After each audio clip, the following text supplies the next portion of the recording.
Hey, sports card fans, it's John, Boggs fan. Hope you're all doing well. Before I get into the main topic of today's video, I have a couple housekeeping measures that I want to mention. First of all, tonight, 7 p.m. Eastern Standard Time is the start of Hobby Palooza 2025. Is being hosted by the Four Collectors channel. If you're not subscribed to the Four Collectors channel, I will have a link to their channel in the description of this video. Head over to their channel. They already have some playlists set up that you can click on and get into all the live streams that are going to be going on this entire weekend. Again, it kicks off tonight, 7 p.m. Eastern Standard Time. I believe there's going to be 4 live streams scheduled for Friday night, and then Saturday morning, 10 a.m., day 2 of Hobby Palooza kicks off, and I am fortunate and blessed to be part of Hobby Palooza. I will be on along with Dawn's Field of Dreams cards. We're going to be doing a special episode of Two Guys, One Hobby, and our guests are going to be Scott Reindeer Studios and hopefully Eric Four Leaf Cards. They're going to be doing some drawings of Shoeless Joe Jackson, and Dawn and I will hopefully be entertaining all of you with some hobby talk, hopefully having some interaction with all of you that are going to be on the live stream. So we're hoping it's going to be a great kickoff to day 2 of Hobby Palooza, again, Saturday morning, 10 a.m. The second thing I wanted to mention is with me being on vacation last week, I have fallen behind in replying to all the comments that you left on the videos that I posted for last week and some of the comments of my videos this week. I have read through all of your comments. Thank you for commenting on all those videos, and I will be replying to all of your comments. It's something I take pride in. I've just fallen a little bit behind, so be patient with me. But as always, I love and appreciate you commenting on my videos. I love the interaction that we have with my videos that I put out, and your questions, your responses, your comments. I really appreciate that. So again, just bear with me. I will be replying to all of your comments. Speaking of vacation, since I was out last week, I didn't have a chance to do a video on the question of the week that Graig over at Midlife Sports Cards posted for everyone, or asked everyone on his channel. And the question that he posed last week was, how much does the future value of a card matter when you are considering purchasing a card? Do you look at, hey, this card may appreciate in value more than this other one, so I better pick this one up now before it maybe goes out of my price range? Do you look and hope for your cards to appreciate in value after you own them? And general topic like that. There were comments on both sides. One's saying that they had very little interest on whether their cards would increase in value, to some of them said, hey, it's very important for me that my cards increase in value. And Graig pointed out, I think it was a comment by John 3D 80s Kid, where he said that, where John said that he wasn't interested at all. And as to whether his cards go up in value, he's just thankful that he just owns a copy of the card regardless of what the future value is. And Graig gave a little bit of a pushback, saying that he thinks that everyone, to some extent, even if it's a small portion, is interested in their cards increasing in value. And I tend to agree a little bit with Graig on that comment. Now, he referred to sort of a pie chart. And if you're familiar with the pie chart, you have different sections, different percentages. And he says, at least for all of us, there's a small portion of that pie where we hope or want our cards to increase in value. Now, there may be other aspects of why we want to purchase or have a certain card in our collection, whether it be the condition, the player, the set, various aspects of why we want a card.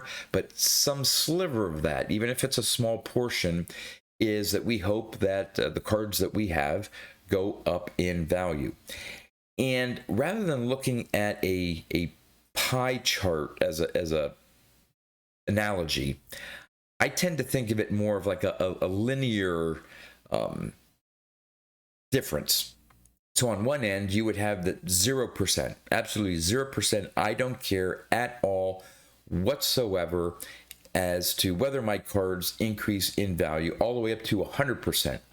That their main purpose in picking up a card, their sole purpose in picking up a card, is for that card to increase in value. That's their only interest in having a particular card in their collection. Now, I think in terms of the extremes, I don't think there are any that fall on that linear spectrum of 0 or 100%. There may be some that are really, really close. And I think some of it has to do with how emotionally tied you are to a particular card, and what your interest in is in collecting or having cards. So let's talk about the lower end of the spectrum. Again, I don't think there's anyone that's 0%, has absolutely no interest whatsoever. I'm just gonna spend money on cards. I have them, and if they become worthless, I'm still happy, and I don't care that I've, over decades spent thousands and thousands of dollars, and that's just completely gone. But I think there's some that may fall into the 5 or 10%, maybe 20% range, that I don't want to use the term pure collector. But I think those individuals fall into the category of having some emotional attachment to their cards and their collection. Now, over time, and we've talked about it on other subjects, where you may change your focus in your collection. So maybe there's some cards that don't fit into a certain project or goal that you have. You become less emotionally attached to them, and you may decide to sell them.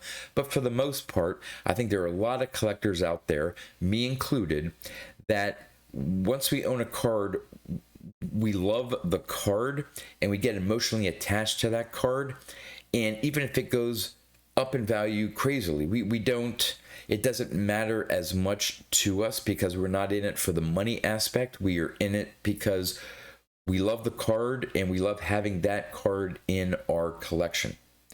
Then you move to the extreme other end. Again, I don't think there's anyone out there that is 100%, absolutely 100%. The only reason why they have a card is because of the investment side of it. Now, there may be some at 95%, 90% at that higher range.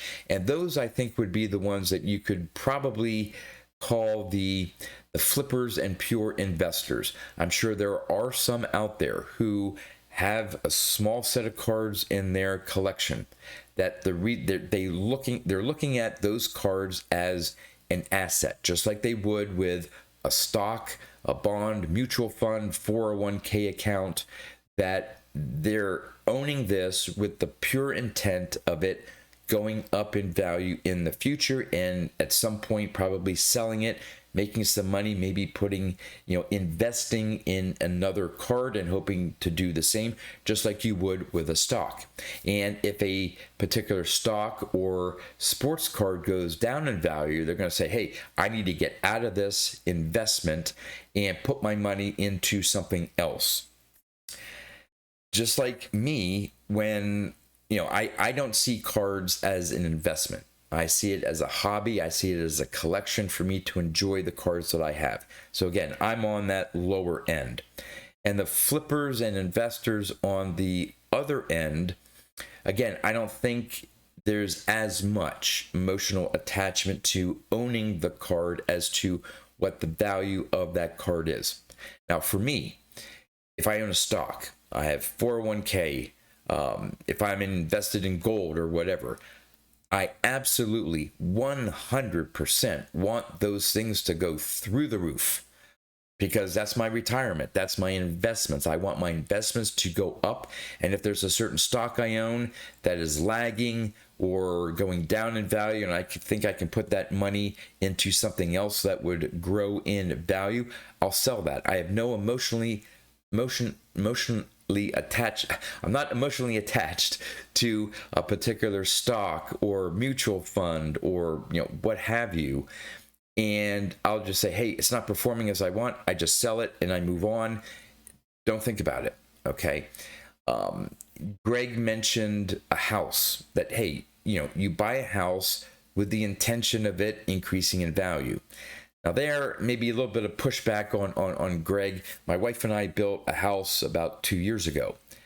The main intent of us building a house was not for it to increase in value. We're not looking at this house as just an investment. It is a big asset in our portfolio or balance sheet. And yes, we would want this house to increase in value over time. But that's not why we built a house. We built a house for a utilitarian purpose. We were in a small townhouse. We were crowded out. We needed more room. We wanted sort of a place of our own and not being attached to another townhouse right next to us. So it was more utility. We wanted a better place to live. Now, if a bonus is our house goes up in value over time, that's great. That's wonderful. So that, I think, the analogy with a house falls maybe in that 60, 70%. Now, if I went and bought a rental house to rent out as an investment, I'm there, that house there, that rental house is at 100% on that line there. I want that to increase in value, and I want my rents to be able to pay the mortgage. And once that's paid off, it's cash flow for retirement and all that stuff. That's an investment. House, I don't think it's quite at that level there, but again, I'm getting beyond sports cards. So I would say most of us fall into that 20 to 80% on that linear progression. There are some of us that collect cards because we love the cards, the history behind it, the look of the cards, and we have an emotional attachment to those cards in our collection. If they go up in value, that's great. What I love for my cards to appreciate in value, that when I'm gone and my son gets my collection, I would love for him to have a collection that's worth something, so he can potentially sell it and put it towards a house, put it toward future kids' college, whatever the case may be. But I don't buy a card with the main purpose of it going up in value. The other aspect that Graig mentioned in his question is, as we are looking at cards to potentially buy, do we look at, say we're looking at 3 different cards. Okay, well, which one should I buy? Well, maybe this one seems to be going up in value more than the other 2, so I better buy that one, because if I don't, and especially if they're really expensive cards, I may not be able to afford that card in the future. For me, at least right now, that's not a consideration that I think of when, say, coming to the National. I'm going to have a list of cards that I'm going to target and hope to get. I have lots of backups. But if I find a card, I'm not going to say, okay, I have a choice of this one or this one. It's not going to register to me of saying, well, this one's really going up in price. I better buy this one over that one. I have lists, I have projects, and that's my priority, to check off cards that I want in my collection. And there are so many cards at my stage of collecting. I've only been collecting vintage cards for about 5 years, seriously. Seriously collecting, not seriously. Anyway, so there are so many cards still out there. Comma cards, $1,000 plus cards, multi-$100 cards out there that I eventually want in my collection. So for me to take the time to try to figure out, okay, do I want this card or this card or this card or this card or this card? which one should I buy? Well, let me see what I think the future prospect of the values are going to be, because there's so many. Now, if I ever get to the point in my collecting that I am narrowing things down to, man, there are these 5 cards that I really want in my collection, and I have an opportunity to buy one of them. Maybe then I may say, yeah, if I don't buy this one right now, I may never be able to afford that one card. But I'm not there yet. I know and I realize that every purchase that I make, because there are so many other cards out there that I want, there are going to be a lot that by the time I would get around to them, they may be too expensive for me. And it's just something that I'm just going to have to live with. So right now, for me, that's not a consideration. Future value of deciding on which card to buy, knowing that one of them may be out of my price range in the future, to me, that's not a consideration. But I know there's, for others that have a more extensive collection, and the new cards that they want to add, it's a small pool of cards, small group of cards that they would really like to add. Then I can see that the future value of that card may be important in terms of which one, the next card that you add to your collection. All right, I think I've talked enough about that question. Greg, another excellent question, by the way. So on to this week's question that Greg is asking everyone. Now, this one I think is going to be a much shorter response for me, because I think it's fairly simple, at least in my thought process. His question is, why have vintage, and I'm going to use his term, oddball cards, why have vintage oddball card prices done better recently than a player's base, tops, or Bowman card? And he talked about, is it a supply demand issue? What may be going on out there that are causing some of these oddball card prices to sort of outperform a player's base, tops, or Bowman card. And I think it does come down to supply and demand. But what's driving the supply? What's driving the demand? I did a poll several months ago, and in fact I should have pulled out the numbers, so I'm sort of going off of memory here a little bit. And my question was, how long have you been collecting vintage sports cards? I wanted to get just a sense out there in the community of how long have you been collecting vintage cards, whether how many are like me, like within 5 years, some are you just starting off, or have you been collecting for 10, 15 years, 20 years plus? And I forget the breakdown, but I think the majority of collectors out there, at least the ones who responded, I think there were 80 some who replied to the poll, so it's not a huge sample size, but I think the majority were ones that had collected vintage cards for 10 plus years, and there was a good portion that had been collecting for at least 15, 20 years vintage cards. Here's the point I'm making. I think there are a lot of collectors out there that are not like me, that are sort of still young and getting into vintage cards, that still have so many cards that they want to add to their collection. I think a lot of collectors out there already have the base, tops, and Bowman's cards of players that they want to collect. So they already own those cards. So now they're looking for other cards to potentially pick up of maybe some of their favorite players, and they're turning to these oddball cards. So there's a demand there. They've already got the base, tops, and Bowman cards, and now there's this demand for other cards of those players. So the demand goes up. Now, as for me, I'm sort of glad that there are so many collectors out there that already have the tops and Bowman cards, because those are the ones that I need. I'm not at the point yet of necessarily going after some of these oddballs or regional issues, or what types of cards we're talking about here. So that's the demand side. The supply side, these oddball cards, sometimes they're regional issues, or even if they're national issues, they were produced in much fewer quantities than what Topps and Bowman were producing in those years. And Graig's mainly focusing on these oddball cards from the 1950s.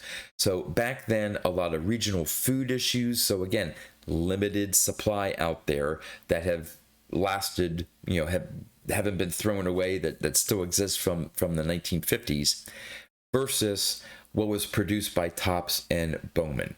So when you have a new increase in demand, you have all these collectors, again, who have those base Topps and Bowman cards already in their collection, and they want to buy more cards. They're turning and they're increasing the demand for these other oddball cards. At the same time, because there are fewer, maybe some of them I'm sure are extremely rare, but a lot of them are out there, but not in the same quantities as a player's base Topps and Bowman card.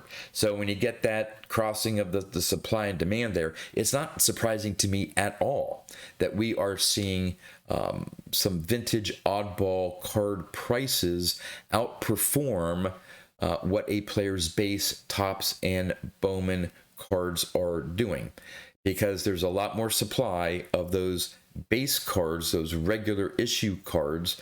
Now there's still a demand, because I'm one of the people that's in demand of those cards.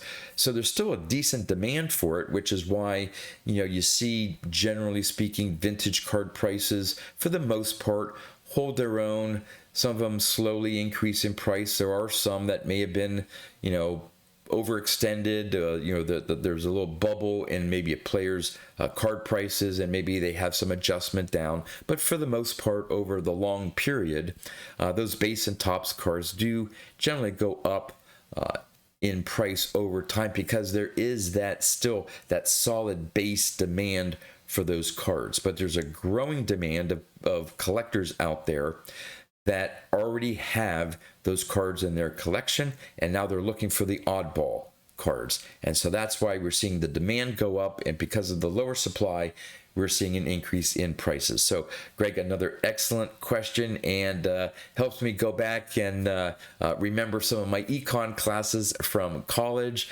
So it's always nice to dust off those cobwebs as to the basic supply and demand of market forces. So Graig, another excellent question. Thanks for that. If you're not familiar at all with Graig's channel, if that happens to be the case, I will have a link to Graig's channel in the description of this video as well. But again, don't forget, tonight, starting at 7 p.m. Eastern Standard Time, the start of Hobby Palooza 2025, leading up to this year's National, which is coming up really soon. Really looking forward to that. And with that, that's all I have for you. So until next time, thanks for watching.